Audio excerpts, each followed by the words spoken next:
يا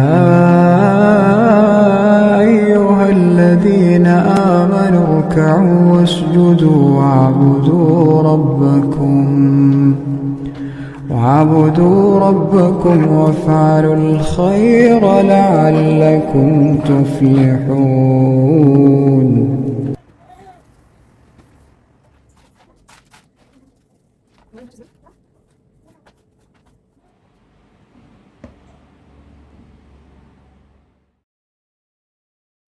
يا صباح الجمال وصباح النشاط، وحشتوني جدا جدا، وحشني الروتينات معاكم.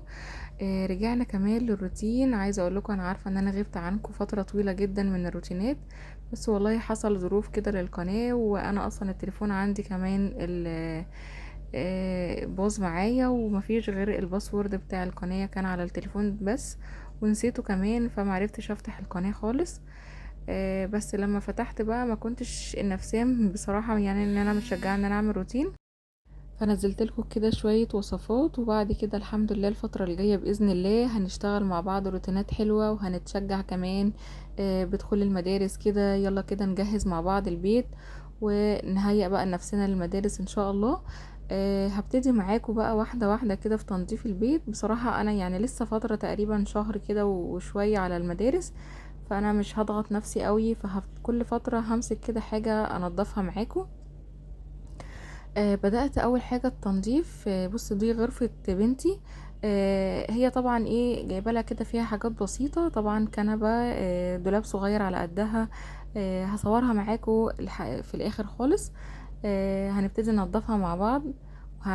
هنضفها طبعا تنظيف عميق، وبعد كده هندخل مع بعض في حاجة حاجة كمان في الشقة. يعني انا بنضف كل يوم هي ساعة، مجهزة نفسي هي ساعة واحدة في اليوم. بعمل كده تنظيف عميق لأي حاجة أنا محتاجاها. بس فأنا بدأت بالغرفة بتاعت بنتي. هي ما فيهاش سرير، هي فيها كنبة كده بتتفرش سرير، فأنا مهيئها لها ان هي اكنها سرير بالظبط، بفرش لها ملاية عليها وحاطه لها كمان مخدة. بس كده هنبتدي ننضفها مع بعض طبعا. من يعني تنظيف عميق، هي صغنونة خالص الأوضة، فما خدتش معايا وقت في التنظيف.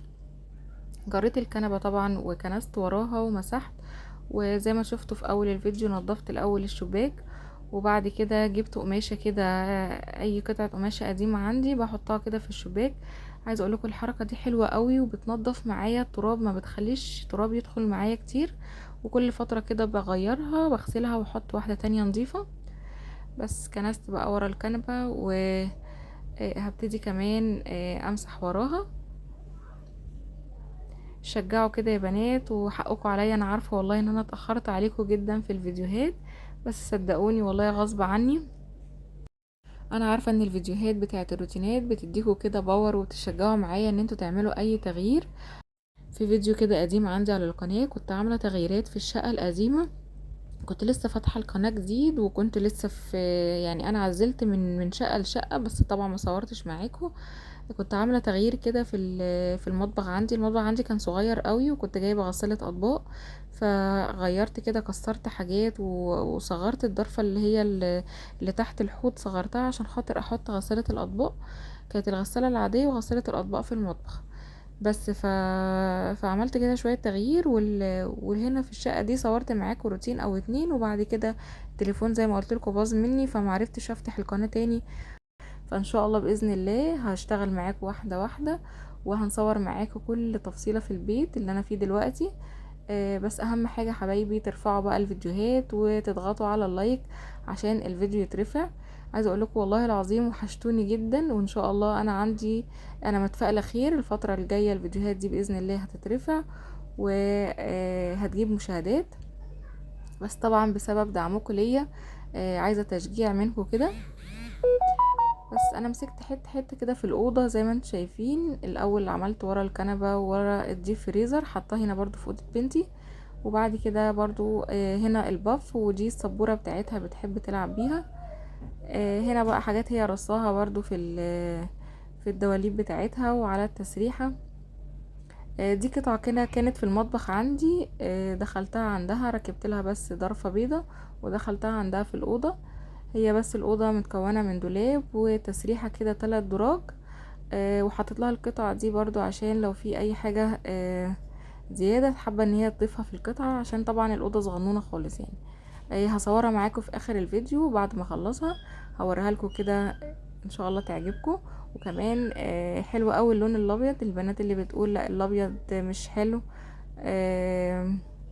الابيض بيتبهدل بسرعة، لا هو لو انت حافظتي عليه لا حلو وعملي وشيك جدا كمان. بس دي الضرفة الصغنونة دي. هنعمل مع بعض كمان دلوقتي التسريحة بتاعتها. انا مسحت المراية طبعا عشان ما ظهرش فيها. دي هنا بقى التسريحة، اديتها برضو تلميعة كده، وهرص برضو الحاجة عليها. حابة اختصر معاكم شوية في الفيديوهات، مش عايزة الفيديو يكون طويل عليكم، بحيث ان انتوا تاخدوا افكار من الفيديو وتشجعوا كمان معايا. مش بحب الفيديوهات الطويلة قوي اللي هي مثلا ربع ساعة تلت ساعة، لا. على قد ما اصور الفيديو، على قد ما اصور الروتين مثلا هنزله، عشان ما يبقاش برضو تقيل عليكم في ان انتوا تتفرجوا عليه وكده. وكمان يكون كده فيديو خفيف وظريف ويعجبكم ان شاء الله. عايزه بقى رايكم، وزي ما قلت لكم عايزه الدعم بتاعي كده، اللايك عشان خاطر الفيديو يترفع. بس كده خلاص، انا هنا كده مسحت ورا كل حاجه في الاوضه. وبعد كده بقى لمعت الاوضه كده زي ما انتم شايفين بالموب دي. حلوه قوي، حلوه جدا يا بنات، ومريحه جدا كمان في الاستخدام. لمعت بقى الاوضه كلها كده زي ما انتم شايفين. بس وجبت بقى السجاده، طبعا كنت حطاها على البلكونه، هويتها ونفضتها كمان. هبتدي افرشها بقى في الاوضه. بس الاوضه اتغيرت اول ما فرشت السجاده. بصوا هنا زي ما قلت لكم، دي الكنبه انا بفرش عليها ملايه، وحاطه لها كمان مخده كده صغنونه. بس هي اللي كانت موجوده عندي بصراحه يعني. بس انا زي ما قلت لكم جبت لها دولاب صغير وتسريحه بالمرايه بتاعتها. بس الكنبه يعني مريحه، ما مش محتاجه سرير ولا حاجه. لو حبيت بقى مع الوقت ان انا اغيرها واجيب لها سرير، ما فيش مشكله. ودي الترابيزه صغنونه كده بتاعت ايكيا برضو، حطيت عليها الفازه الشيك دي.